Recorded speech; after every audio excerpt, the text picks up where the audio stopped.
Do you know that fortunes can be made or lost in speculation in a moment? Today, Denali Guide or Nick is going to answer some of the questions. I'm Doll, and I'm on the other side of the camera. Welcome to our kitchen slash dining room slash living room here on Hamilton Mountain.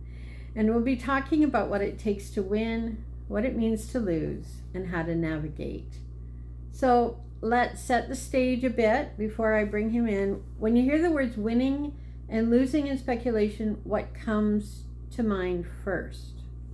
Well, this is Nick Denali Guide. Winning, oh, that means that you're all endorphined up and you're happy. Losing, you're sad. That's the two main emotions. We have the fear of the pain, and we have the greed for the gain. Well, do you see speculation as closer to investing or gambling or something else entirely? It's an aleatory contract. You can get out more than you put in, and in a certain way, it's like gambling. You go to the horse track and you see the winners manage their money. True. So, how would you personally define speculation? Speculation is specula, Latin, to observe. So you observe things, you think you know enough that you may get a gain from it, and therefore you put the money down and take the risk. All right. So is it always risky, or can it be calculated and disciplined? You can calculate all you want, but you can never eliminate risk. So is there discipline involved?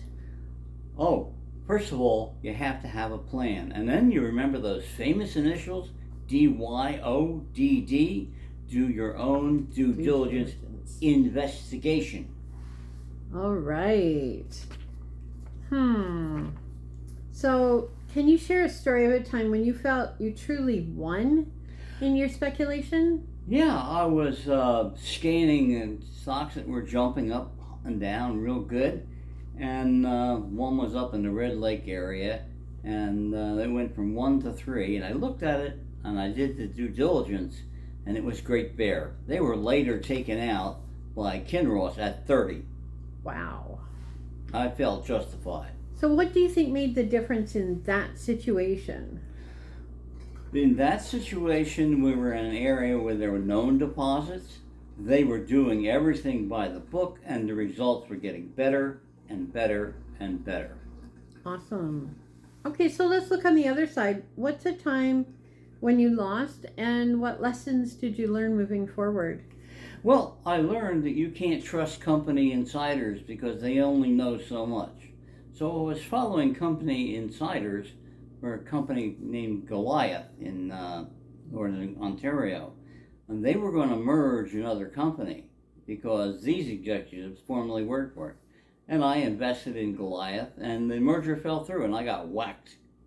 And so the thing is, you can't lean on any one thing too much, and sometimes bolts come from the blue, nothing you can do about it. So did that loss change how you approach speculation today?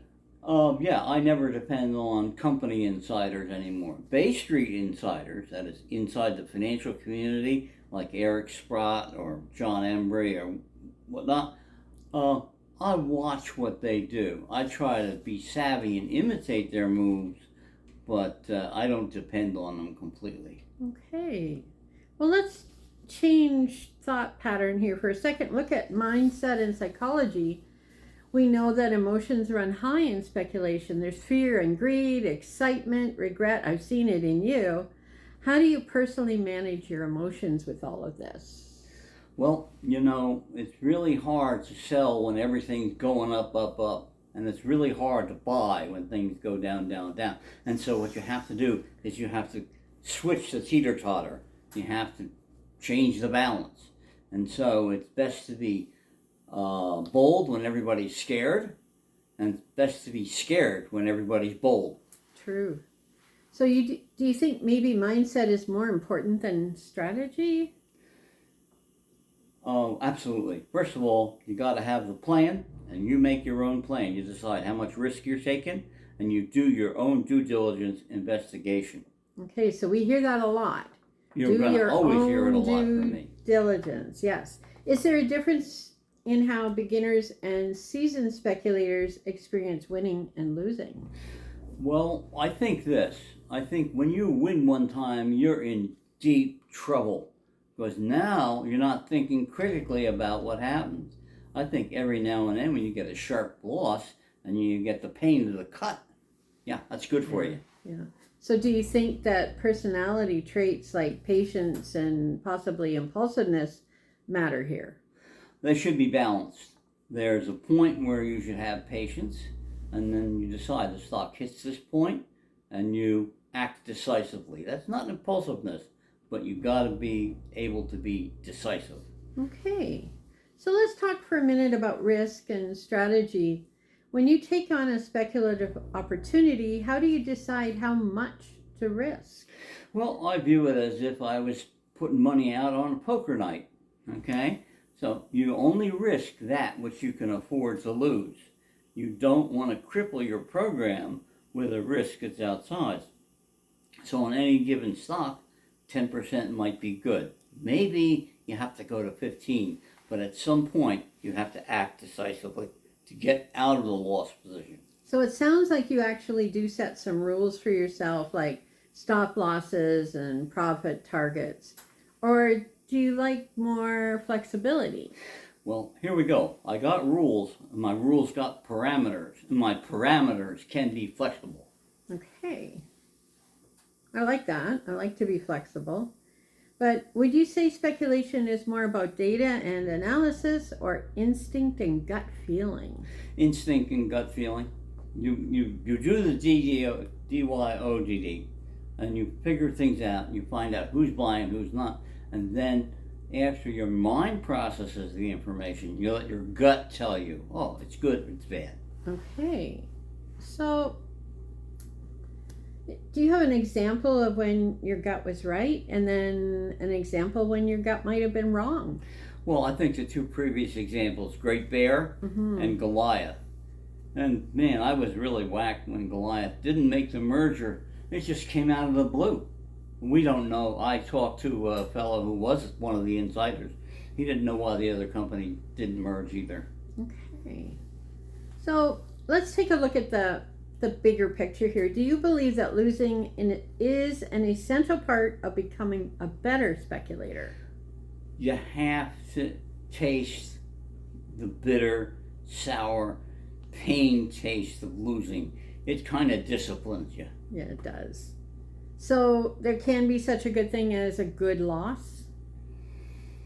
Absolutely. The loss you learn something from is the good loss. You're asking me about something where I lost, and I picked a stock that I had wanted dividends from, and I wanted capital appreciation, and it was in a sector that I was not familiar with. Too many variables. Okay. Well, what's the difference between winning once and winning consistently in speculation? Well, you win once, you're vulnerable because you think you're not vulnerable. If you want to win consistently, every so many stocks, you're going to have a bummer. It just can't be otherwise because that's the way the universe is. Yeah. So let's look long term. How do you build up resistance? I think you discipline yourself to do the diligence. You don't have to do the diligence all the time. You distance yourself by learning discipline, right? And you constantly observe and you listen to your gut. Yeah. So how do you think speculation impacts markets and society as a whole? I think it's really bad. I think there's this greed for gain without work, and people don't learn from it. And I think massive amounts of money are lost because people don't pay attention.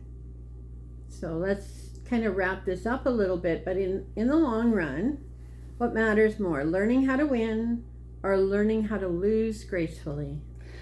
Oh, losing is losing. losing gracefully isn't going to cut it, because if you do the math and you notice that you've lost money, you'll have to gain twice as much money to get back to be even. So Right. no, you have to win, but you have to occasionally experience the discipline of losing. Is it possible to win in speculation without ever losing? No, Short answer. I like that. We talk about short answer around here.